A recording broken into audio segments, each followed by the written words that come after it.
Luka Modric and Ivan Rakitic are two of the world's finest creative midfielders. With a sublime range of passing, dynamic running with the ball at feet, especially by Modric, and the ability to score from anywhere, these two are central to Croatia's chances of progressing in the World Cup in Russia.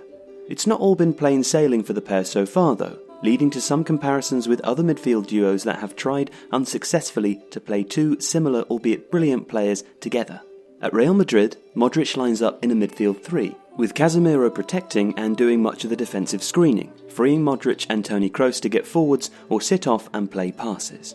Similarly, at Barcelona, Ivan Rakitic plays alongside Sergio Busquets, a superb positional defensive midfielder, and Andres Iniesta often tucks inside from the left to add additional midfield cover.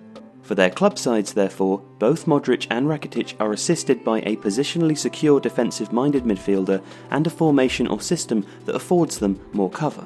Croatia's first game in Group D saw them defeat Nigeria 2-0, setting up as a 4-2-3-1.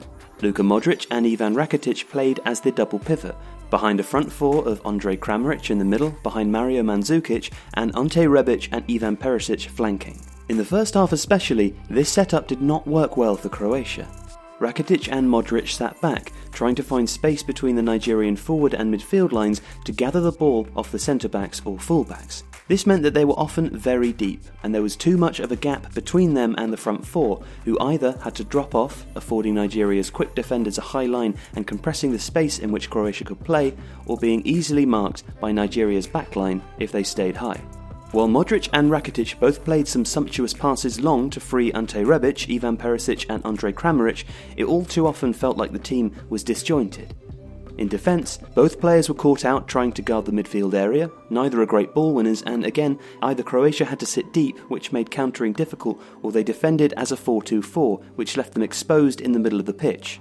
Occasionally it worked, with Modric snapping into a good tackle that allowed Rakitic to play a long ball out that ended in a great chance for Mandzukic, but these instances were few and far between. A change 2/3 of the way through the Nigeria game solved these issues. Marcelo Brozovic came on, and rather than using Kramaric, a forward to link play, Modric pushed up into the 10 role, while Rakitic played alongside the more combative Inter Milan midfielder. Modric could then link play far more naturally, and Croatia's midfield area was more secure. There was a greater connectivity between the parts of the team, and Croatia comfortably won the match. It's hard to read too much into Croatia's 3-0 defeat of Argentina, in part because Jorge Sampaoli's team was so poor, but Croatia and Modric and Rakitic in particular were superb. Zlatko Dalic countered Sampaoli's variation on a 3-4-3 with a 4-1-4-1, which allowed Modric and Rakitic to dictate the tempo of the game from central midfield, covered ably by Brozovic, with the fullbacks getting up in support. Rebic and Perisic could push high to make a sort of 4-3-3 in possession. Modric and Rakitic could sit off or push up, safe in the knowledge that Brozovic was covering, along with whichever player hadn't pushed up. Modric could surge forwards with the ball at his feet more, while Rakitic had short passing options to work himself space for his long raking passes to players accelerating into space.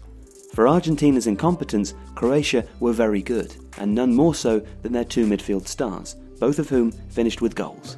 Luka Modric and Ivan Rakitic are brilliant players and have been among the best in La Liga for years. What the first half against Nigeria shows, though, is that great players need to fit into a system well, or the system needs to be built around them. Dalic made the mistake of assuming his two midfield stars could work as a defensive double pivot without support. That is neither of their strengths, and they couldn't.